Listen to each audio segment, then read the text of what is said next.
अस्सलाम वालेकुम viewers, welcome to my YouTube channel. आज हम आपके लिए लाए हैं बहुत ही मज़ेदार और नए स्टाइल के आलू अंडे की रेसिपी।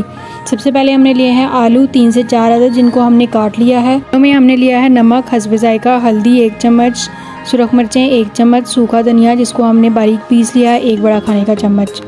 उसके बाद दही लिया है हमने 6 से 7 बड़े खाने के चम्मच। प्याज हमने लिए हैं 3 अदद, जिनको हमने चॉप कर लिया है। लहसुन अदरक का पेस्ट 1 बड़ा खाने का चम्मच, मेथी 1 बड़ा खाने का चम्मच, हरी मिर्चें 3 से 4 अदद जिनको हमने काट लिया है, हरा धनिया 1 बड़ा खाने का चम्मच, जीरा 1 बड़ा खाने का चम्मच। पैन में 3 से 4 बड़े खाने के चम्मच ऑयल शामिल करके हम उसको गर्म कर लेंगे। ऑयल हमारा गर्म हो चुका, अब हम इसमें ज़ीरा शामिल करके उसको हल्का सा भून लेंगे।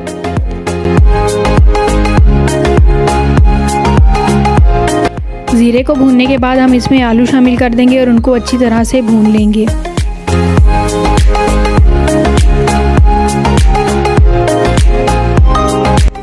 आलू हमारे अच्छी तरह से भुन चुके हैं, अब हम इनको अलग बाउल में निकाल लेंगे।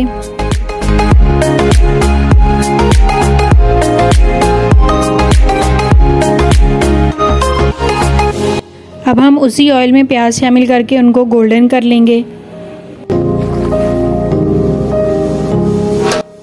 यहाँ पर लहसुन अदरक का पेस्ट शामिल करके हम उसको भी प्याज़ों के साथ अच्छी तरह से भून लेंगे।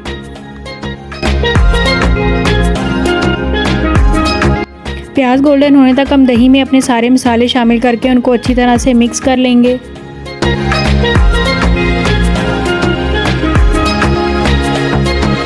प्याज हमारे गोल्डन हो चुके हैं, अब हम इसमें मसालों वाला दही शामिल करके उसको थोड़ा सा पका लेंगे।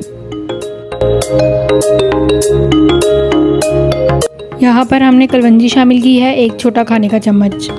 दही को थोड़ी देर पकाने के बाद हम इसमें आलू शामिल कर देंगे।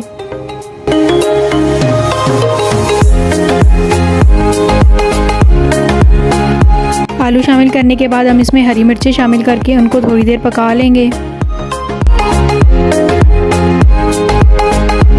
यहाँ पर आधा गिलास पानी शामिल करने के बाद हम आलूओं को 10 से 15 मिनट के लिए दम पर रख देंगे ताकि वो अच्छी तरह से गल जाएं। आलू हमारे अच्छी तरह से गल चुके हैं, अब हम इसमें 3 अदद उबले हुए अंडे शामिल कर देंगे। अगर आप चाहें तो अंडों को दरमियान से काट कर भी डाल सकते हैं। अंडे शामिल करने के बाद हम इसमें मेथी और हरा धनिया डालकर गार्निशिंग कर लेंगे। और ये हमारे मज़ेदार चटपटे से आलू अंडे तैयार हैं।